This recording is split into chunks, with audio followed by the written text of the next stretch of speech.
All right, well, it is the final college football playoff rankings before we get to Selection Sunday, and I'm just going to show everyone a little update on the top six. Actually, you know what? We'll do the top 25 first. I'll run through that list.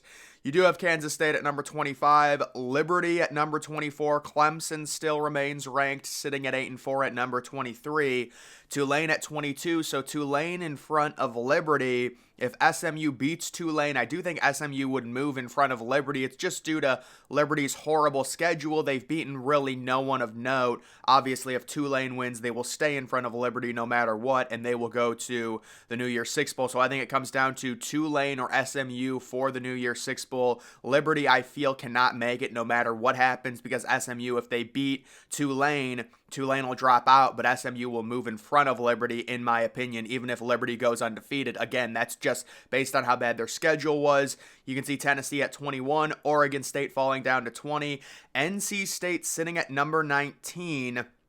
You do have Oklahoma State at number 18, Notre Dame at 17, Iowa playing in the Big Ten Championship. They're at 16. They are 10-2.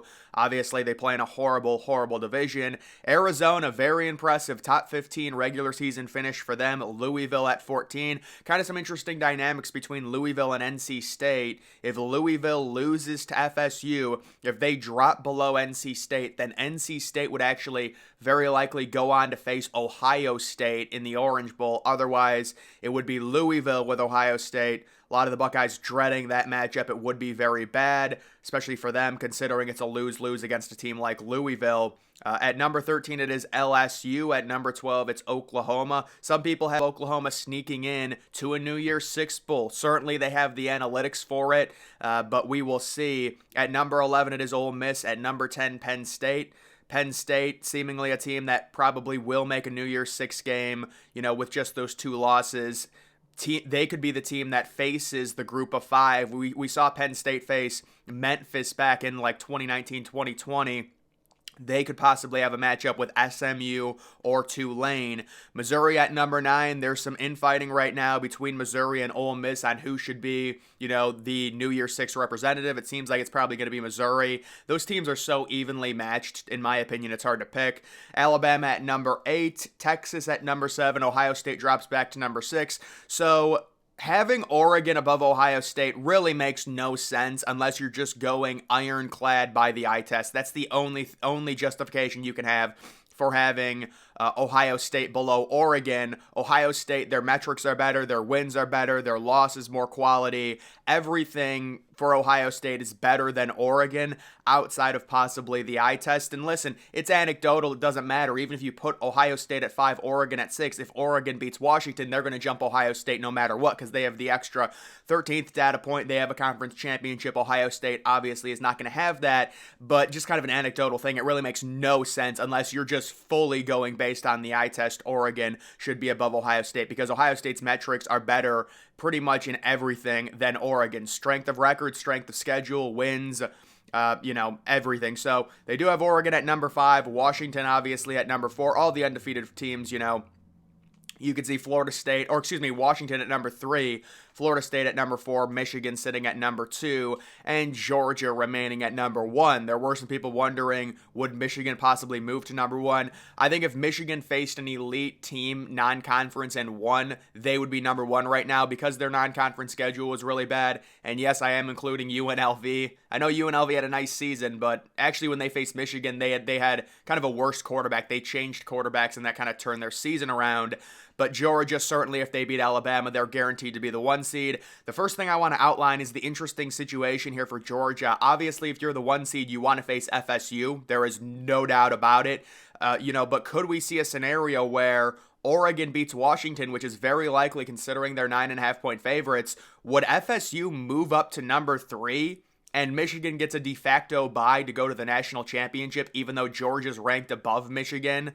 If I'm Georgia, I would sit there and say, listen, keep FSU at number 4. We don't want to face Oregon. We would much rather face FSU. It looks like they'd be around a 12-point favorite right now over FSU. I think that's very conservative. I would put them -14, -15. FSU looked very bad against an undisciplined Florida team. Florida really gave that game away late.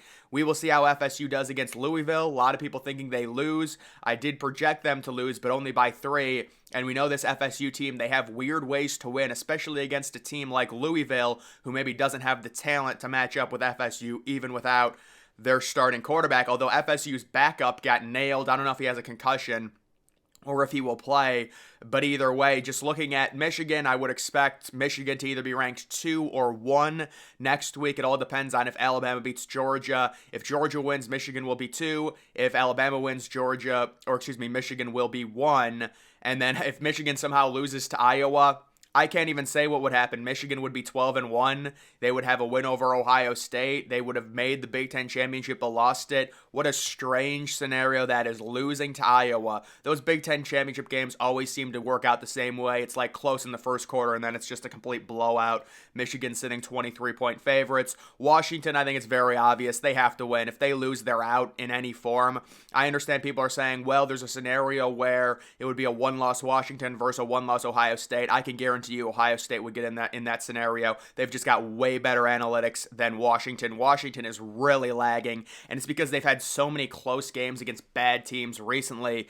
Even the rivalry game with Washington State was it like a one-score game? Washington State's like 5-7. So Washington needs to win. If they win, they will be in, and they very likely will face either Michigan or possibly Texas if Georgia loses to Alabama, but that's a whole nother thing. But I would expect Washington right now, if they win, to face Michigan. I would expect Oregon, if they win, they are 9.5-point favorites over Washington, to face Michigan. Like I said earlier, my projected matchups are Georgia versus Texas, and that game would be in New Orleans, and then Michigan versus Oregon. That game would be the Rose Bowl in Pasadena.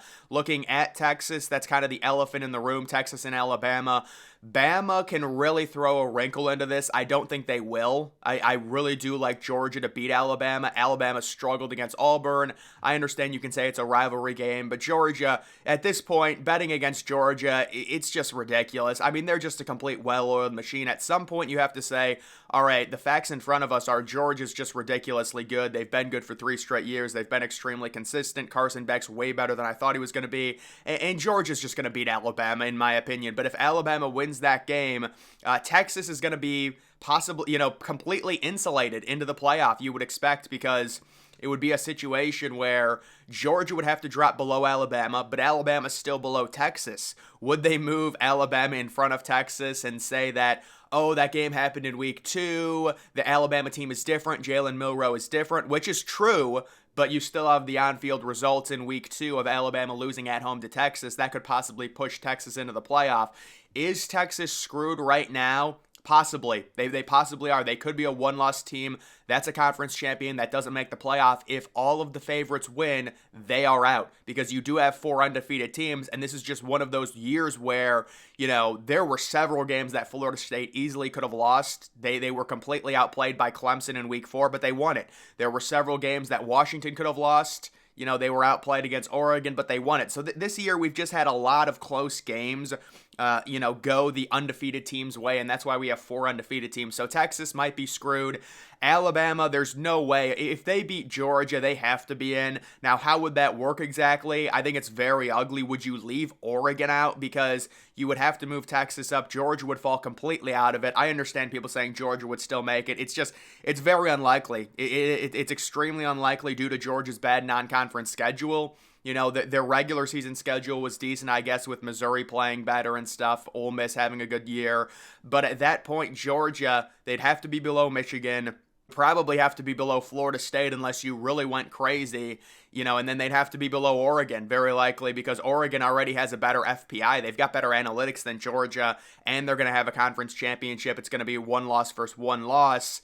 And you also have Texas and Alabama both in at that point. I think if Alabama beats Georgia and Texas wins, they would be in. Now, how does Ohio State get in? Well, it's very simple. The teams behind them have to lose. Alabama loses, they stay behind. Texas loses, they stay behind.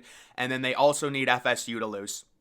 Those 3 things have to happen. Ohio State will be the 4 seed. They will rematch Georgia, and it would be a Michigan versus the Pac-12 champion, insert Washington or Oregon in that situation. Anything else happens, Ohio State, they're not going to be getting in. Again, I think the matchup for Ohio State is going to be Louisville, which is pretty brutal, but it might be NC State depending if they do not get in. So those are the major storylines that could play out. I do think at this point, Oregon, outside of something crazy happening, as long as they win, they're going to be in just because the committee loves them with the eye test and they're sitting 9.5-point favorites. They're going to be getting a quality win if they beat Washington. The Pac-12 has been really good this year. I think they're going to want to reward that. The wrinkle could be Georgia losing. Would you want to put Georgia in front of Oregon as the 4 seed? You would move Michigan up to 1. Texas would move all the way up to 2 in that scenario. But then you also have to deal with Florida State. And it's these debates are very hard because Florida State, they're just such a weak team. And it's not their fault. It's just the quarterback situation. People keep saying, well, you should give this Florida State team a chance. You should wait until they lose. I just don't think that argument holds much merit because they're a completely different team without their starting quarterback. You're valuing them based off of all the wins that they've had with Jordan Travis. They don't have him. Quarterback is by far the most important position, and the fear is you're basically giving a team a bye during round 1 of the playoff if you put Florida State in. But I also understand, well, if they're undefeated, it could be a Cardale Jones situation. Nobody really knows. You have to give them a chance. Maybe if Florida State really blows out Louisville, I'll start, believing that they possibly could have a competitive playoff game. But that game against Florida was just brutal. I mean, that's a completely undisciplined Florida team that probably just should have beaten Florida State outright at home. And it's not like Florida's that good either. So we will see when it comes to that. But when it comes to like the New Year's 6 matchups, I do think you're going to get, possibly those top 11 teams in, well, actually, Ole Miss would probably get knocked out in that case. So then Oklahoma would go because I don't think they would take another SEC team. Yeah, very likely it's going to be Missouri over Ole Miss unless something changes here in the end. That gets a New Year's 6 invite, and then possibly Oklahoma as well. I know some outlets have predicted them going, and then you also do, well, actually, I'm not sure based on the criteria because you are going to have to get an ACC team, whether that's Louisville, because the ACC is just so horribly bad this year, Louisville or NC State, if FSU makes the playoff, possibly going. If FSU loses, you could be looking at a Florida State-Ohio State matchup in the Orange Bowl. So that's kind of how everything plays out, how we're looking right now when it comes to the playoff. Again, I think it's going to be Georgia at 1 after beating Alabama. Michigan remains at 2 after beating Iowa. Oregon moves up to number 3 after beating Washington. Washington moves out of the top 5. I have Florida State losing a close game to Louisville, and that puts Texas, who's heavy favorites, they're 14-point favorites over Oklahoma State this weekend. They're very happy they're facing Oklahoma State and not Oklahoma. They would move up to number 4. And that is how we get those matchups. And I guess the matchups are kind of even. Georgia's going to be decently big favorites over Texas. And then just taking a look at the strength of record, this is what always decides. And then just taking a look at the strength of record, this is what always decides the playoff. You can see Michigan firmly at 1. Washington is at number 2, but I think if they lose to Oregon, they will probably fall out of the top 7 or top 8. There are normally radical changes in the strength of record every week. You can see FSU at number 3, so that is great news for FSU. They normally always abide by strength of record. All FSU seemingly has to do is beat Louisville. Any form or fashion, they should remain inside of the top 4. Georgia, if they beat Bama, they possibly could move all the way to 1 in strength of record. That's a crazy win. Ohio State sitting there at number 5, not playing. They're going to have to jump some teams and then also have Texas and Alabama below them in strength of record lose. It's very simple for Ohio State. You can see right here. Texas loses, they remain below. Alabama loses, they remain below. Florida State loses, Ohio State jumps up. That's it. So we will see. Either way, guys, that is going to do it for this video. Make sure you follow me on X. Link to that's always in the description.